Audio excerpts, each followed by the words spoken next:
Hello everyone, আশা করি তোমরা সবাই ভালো আছো। আমি খুব ভালো আছি। আজকে আমি যাচ্ছিলাম শনি মন্দিরে। শনি মন্দিরে আজকে পুজো ছিল। আর এদিকে দেখলাম বন্ধন ভাই বাঁশ কাটছিল ডেকোরেশন করার জন্য। তারপরে দেখলাম এখানে ধরণীদার মাইক সেট চলে এসেছিল।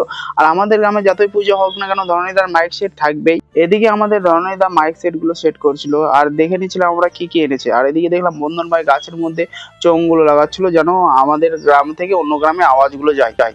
ফাইনালি আমাদের শনি মন্দির ডেকোরেশন করা হয়ে গেছে। এখানে যা পেরেছে তাই করেছে।